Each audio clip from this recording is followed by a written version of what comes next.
Hey there, everyone. Welcome to another YouTube Live. I'm so happy that you came and wanted to spend a few minutes with me.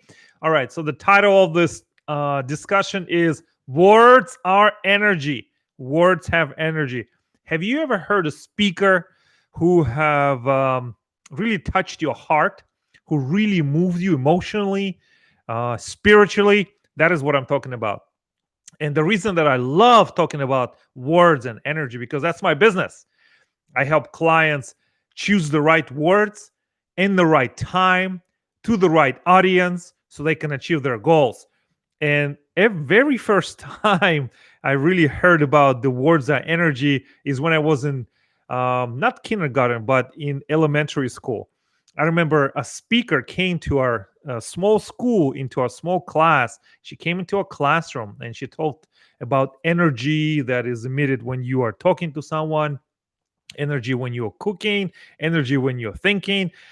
And I was just maybe 7 years old at the time. I'm thinking, what is this? What kind of magic is this? Words have energy? We have energy? Oh my God, that really blew my mind at that time. And I have been fascinated by words have energy ever since. And before we get into the topic of today's session, I want to thank you. I want to thank you from the bottom of my heart that you are here. You decided to join me to watch this video. Leave a comment, leave a like, leave a share. I feel that there's no coincidences in this life. You are exactly where you needed to be. You are exactly doing exactly the thing that you must be doing. And perhaps it's a divine inspiration, perhaps it's an inspiration, or you may even call it coincidence. It's all good. I'm accepting of it all and I'm embracing it all. This reminds me of this episode that I watched on an American sitcom called Seinfeld.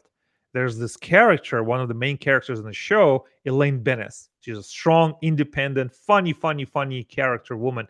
And she was opposed to three male characters, Jerry, Kramer, and George. So Elaine Bennis, when she in one of the storylines, one of the episodes, she was talking to another character and said, "There's no coincidences. There's a big coincidence. There's a small coincidence."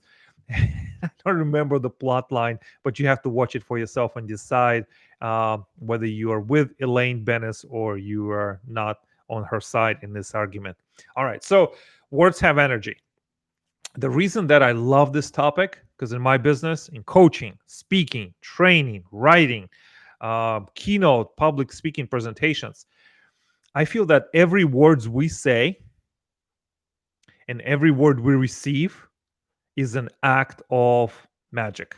It's an act of divine inspiration. See, consider if you're a speaker, right? If you're either speaking right now to camera or you are speaking in front of the people, just think about where do your words come from? Yeah, they originate in your head, but physically they start in your lungs with your breath.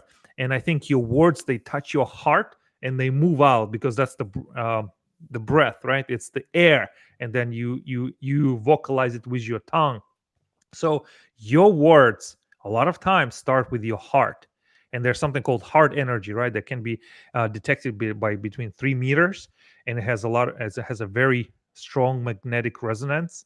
So when you choose your words with your team, with yourself, probably the most important, or with people who care about you, you care about them, choose your words with precision and with wisdom. The reason I am pleading with you to think about the choice of your words is that while I communicate for a living and I teach others how to communicate with precision, power, conviction, confidence, I have learned a very painful lesson. Just because I said something or somebody heard it in specific words, they will attach their own meaning to those words. So when you create a piece of communication or a message, think through the key words that you will use to make sure that your message is powerful beyond reproach, beyond any belief.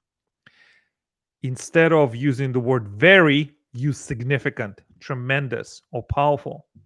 And think about what kind of emotions do you want to focus on and bring forth into the brains and minds of your audience.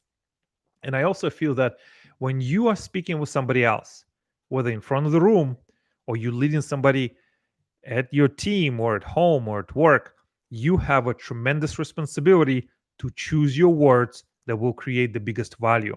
And this brings me to my coaching practice. A lot of times when I'm working with my clients, let me just adjust this microphone. When I'm working with my clients, at the very end of each session, I ask this question. I ask, what have you learned today?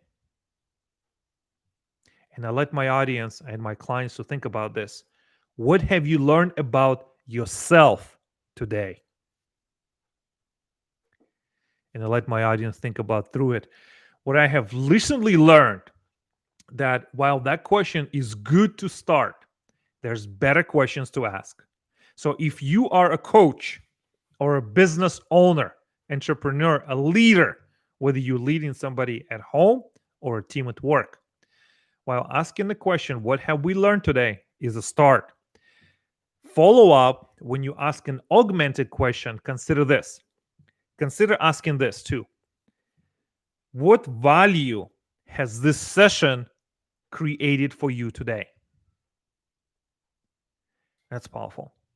And the follow up question to that is this: what new or greater value are you committed to creating between now and our next session? Remember, words have energy. Precision in words is power. So while you are doing magical, beautiful, life transforming skills in your training, in your sessions, in your interaction between you and your clients, remember, the biggest reflection and the biggest change will happen after your session has concluded. So you want to make sure you leave your clients, your people who are your direct reports or your partners or your strategic allies in the best possible shape to continue learning on their own. While you may be the guide, the Sherpa, the Yoda, it is not about you. You are the conduit that awakens the beauty and resources in the minds of your clients. So, what are the words you want to resonate in the mind of your clients? Is that what have they learned today, which is good, but also what value has been created in this session and what value they will create by themselves on their own between now and your next session. You see, you want to be so useful, so integrated to the success of your prospects and clients and customers that they cannot even think or even see themselves without your irresistible, immeasurable contribution. That is the key. It is not about you. You are a conduit, and your client is the hero in their own story. You have a great responsibility to lead your clients with priming questions and by choosing your words with such great care that you become irresistible, irreplaceable in the success journey that they're on. So tell me where you're watching where you're watching from, what have you learned from this session, what value has this session created for you, and what value are you committed to creating between now and next time we see each other here on YouTube or in LinkedIn or somewhere else in social media land? Write to me. Let me know where you're watching from. What have you learned? What will you apply in your practice and your business life? I'm very interested to know how words are affecting your performance. Have you learned the precision of words and the true power of their meaning? Or have you been using it carelessly and confusing the message?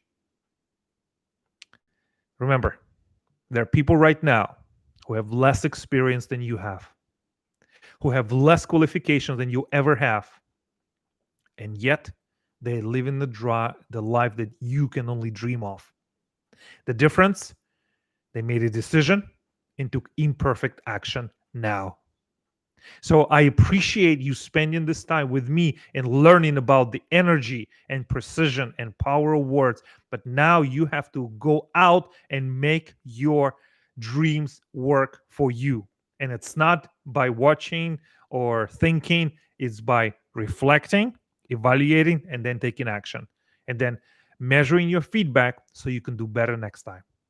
So make sure you share this episode, subscribe to my channel, invite your friends, family, and everyone who this message can benefit and change the direction of their life. I appreciate your consideration. I appreciate your support, and I'm truly grateful for your time. Thank you so much, and I'll see you soon.